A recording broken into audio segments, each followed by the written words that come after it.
नमस्कार साथियों, welcome to my YouTube channel. मैं जितेंद्र एक बार फिर उपस्थित हूं आप सभी के बीच और आप उपस्थित हैं हमारे साथ अडानी ग्रुप द्वारा 17,000 करोड़ रुपए से बनाए जा रहे हैं इंटरनेशनल कन्वेंशन सेंटर, जो कि रिलायंस जियो वर्ल्ड कन्वेंशन सेंटर को टक्कर देगा।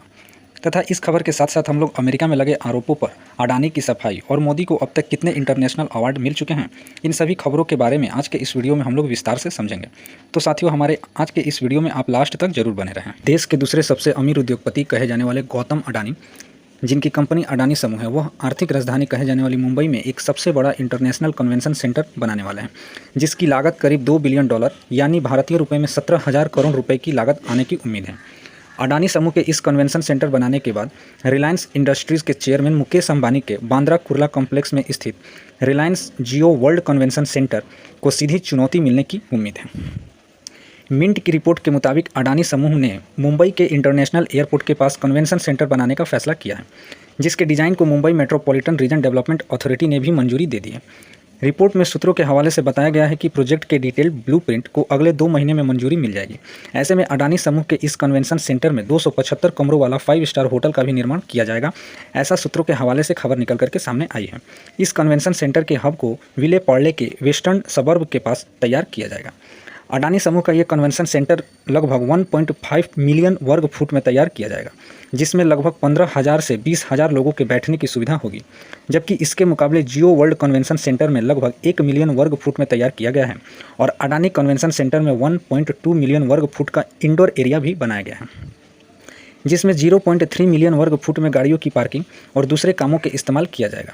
अडानी समूह के रियल एस्टेट प्रोजेक्ट्स का मालिकाना हक अडानी रियलिटी के भी पास रहेगा, लेकिन इस कन्वेंशन सेंटर का मालिकाना हक अडानी एयरपोर्ट होल्डिंग्स के पास रहेगा। देश में कुल 11 एयरपोर्ट्स का संचालन अडानी समूह करती है। जैसे कि आप यहाँ पर न्यूज़ में देख सकते हैं, बिजनेस स्टैंडर्ड में छपा हुआ है कि अडानी ने अंबानी के जियो सेंटर को टक्कर देने के लिए $2 बिलियन के कन्वेंशन सेंटर की योजना बनाई है। उसके अलावा बिजनेस वर्ल्ड के हेडलाइन आप देख सकते हैं, Adani group to build Mumbai's largest international convention centre. अब हम लोग बात करने वाले हैं पीएम नरेंद्र मोदी को किन किन देशों का राष्ट्रीय पुरस्कार अब तक दिया जा चुका है। अभी हाल ही में गुयाना और बारबाडोस में भी पीएम नरेंद्र मोदी को सर्वोच्च सम्मान से सम्मानित किया जा चुका है। ऐसे में स्टार्टिंग यह जो अवार्ड देने का सिलसिला है, यह स्टार्ट 2016 सऊदी अरब से हुआ था। सऊदी अरब में अप्रैल 2016 में वहाँ के किंग रहे सलमान बिन अब्दुल अजीज़ द्वारा सऊदी के सर्वोच्च नागरिक सम्मान किंग अब्दुल अजीज़ सैस से सम्मानित किया गया है। इसके बाद अफगानिस्तान में 2016 में वहाँ के सर्वोच्च नागरिक पुरस्कार स्टेट ऑर्डर ऑफ गाजी अमीर अमानुल्लाह खान से सम्मानित किया गया है। इसके अलावा फ़िलिस्तीन में 2018 में और संयुक्त अरब अमीरात में सर्वोच्च नागरिक सम्मान ऑर्डर ऑफ जायद पुरस्कार 2019 में दिया गया था। इसके बाद भारत के परम मित्र कहे जाने वाले रसिया ने 2019 में मॉस्को यात्रा के दौरान देश के सर्वोच्च नागरिक सम्मान order of saint Andrew the apostle से सम्मानित किया। इसके बाद मालदीव ने 2019 में, बहरीन ने भी 2019 में अपने सबसे बड़े राष्ट्रीय पुरस्कार हमाद ऑर्डर ऑफ द रेंसा से सम्मानित किया। इसके बाद संयुक्त राज्य अमेरिका ने 2020 में असाधारण सराहनीय सेवा के लिए अमेरिकी सरकार द्वारा प्रतिष्ठित लीजन ऑफ मेरिट से सम्मानित किया गया। इसके बाद भूटान ने 2021 में और पापुआ न्यू गिनी ने 2023 में अपने सर्वोच्च पुरस्कार पलाऊ गणराज्य के राष्ट्रपति सुरेंगेल एस ने विप्स जूनियर से एवाकल पुरस्कार से सम्मानित किया। इसके बाद फिजी ने पीएम मोदी के वैश्विक नेतृत्व के लिए फिजी का सर्वोच्च companion of the order of Fiji सम्मान से सम्मानित किया।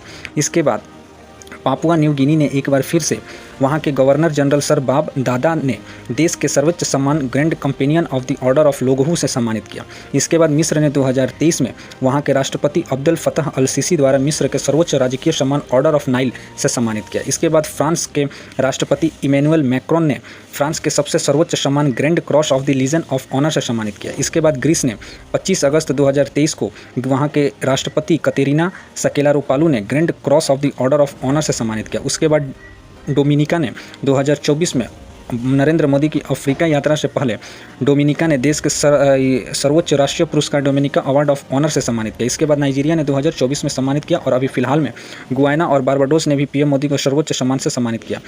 इस तरह से अब तक प्रधानमंत्री नरेंद्र मोदी को टोटल 19 राष्ट्रीय सम्मान से सम्मानित किया जा चुका है, जिसमें सऊदी अरब, अफगानिस्तान, फिलिस्तीन, संयुक्त अरब अमीरात, रूस, मालदीव, बहरीन, संयुक्त राज्य America, Bhutan, Papua New Guinea, Fiji, फिर से पापुआ न्यू गिनी, मिस्र, फ्रांस, ग्रीस, डोमिनिका, नाइजीरिया और गुयाना तथा बारबाडोस का नाम शामिल है। देश के दिग्गज कारोबारी और अडानी समूह के मालिक गौतम अडानी पर अमेरिका में गंभीर आरोप लगने की खबर सामने आई है। समाचार एजेंसी रॉयटर्स और ब्लूमबर्ग की रिपोर्ट के मुताबिक गौतम अडानी समेत उनके समूह के 7 लोगों पर ग्रीन एनर्जी का कॉन्ट्रैक्ट हासिल करने के लिए भारत के सरकारी अधिकारियों को 25 करोड़ डॉलर से अधिक की रिश्वत देने का आरोप लगा है। यह आरोप अमेरिकी प्रोसिक्यूटर्स ने लगाए हैं। इस मामले में दोषी करार दिए जाने के बाद गौतम अडानी के खिलाफ वारंट भी जारी कर दिया गया है। खबर आने के बाद अडानी समूह के सारे शेयर क्रैश हो गए हैं। हालांकि उन्होंने अपने शेयर धारकों को विश्वास दिलाया है। अडानी समूह पर लगे गंभीर आरोपों को लेकर अब उनका ऑफिशियल जवाब भी सामने आया है, जो कि आप डिस्प्ले पर देख पा रहे हैं। गौतम अडानी की कंपनी अडानी समूह के प्रवक्ता ने प्रेस रिलीज जारी कर अमेरिकी अधिकारियों द्वारा लगाए गए रिश्वतखोरी के आरोपों को निराधार बताया है। याद हो कि इसके पहले हिंडनबर्ग ने भी अडानी ग्रुप पर कुछ आरोप लगाए थे। अडानी समूह ने शेयरधारकों को भरोसा दिलाते हुए कहा कि अमेरिकी एजेंसियों की ओर से लगे सभी आरोप निराधार हैं। उन्होंने कहा कि समूह की ओर से सभी संभव कानूनी उपाय किए जा रहे हैं। उन्होंने शेयरधारकों को भी भरोसा दिलाते हुए लिखा है कि अडानी समूह हमेशा पारदर्शिता और रेगुलेटरी के नियमों को पालन करता रहा है और आगे भी करता रहेगा। समूह अपने शेयरधारकों, पार्टनर्स और कर्मचारियों को भरोसा दिलाते हैं कि हम कानून का पालन करने वाले संगठन हैं। अडानी समूह ने कहा कि अमेरिकी न्याय विभाग ने खुद कहा है कि अभियोग की ओर से लगाए गए आरोप फिलहाल आरोप हैं और जब तक आरोप साबित नहीं हो जाते तब तक सभी जितने भी इसमें शामिल लोग हैं वो सभी निर्दोष हैं। अडानी समूह के प्रवक्ता ने कहा कि अडानी ग्रीन के निदेशकों के खिलाफ अमेरिकी न्याय विभाग और अमेरिकी प्रतिभूति और विनिमय आयोग द्वारा लगाए गए सभी आरोप निराधार हैं। समूह उन आरोपों का खंडन करता है। अडानी प्रवक्ता ने कहा कि जैसा कि अमेरिकी न्याय विभाग ने खुद कहा है, अभियोग में लगाए गए आरोप है और प्रतिवादियों को तब तक निर्दोष माना जाएगा जब तक कि वे दोषी साबित न हो जाए। उन्होंने कहा कि समूह हर संभव कानूनी मदद ले रहा है। ऐसे में देखने वाली बात होगी अडानी समूह और गौतम अडानी पर अमेरिका में लगाए गए यह आरोप कितने सही साबित होते हैं। आगे हम लोग बात कर लेते हैं कैलाश मानसरोवर को लेकर। ब्राज़ील के रियो डी जेनेरियो में G20 शिखर सम्मेलन के दौरान विदेश मंत्री एस जयशंकर ने चीनी विदेश मंत्री वांग यी से मुलाकात के बाद कैलाश मानसरोवर यात्रा फिर से शुरू होने की उम्मीद जताई है। कैलाश मानसरोवर यात्रा हिंदू धर्म के लिए एक महत्वपूर्ण तीर्थ यात्रा माना जाता है। कैलाश मानसरोवर द्वारा हिंदू धर्म के लिए एक महत्वपूर्ण तीर्थ यात्रा कहा जाता है। यह यात्रा तिब्बत के कैलाश पर्वत और मानसरोवर झील की ओर जाती है।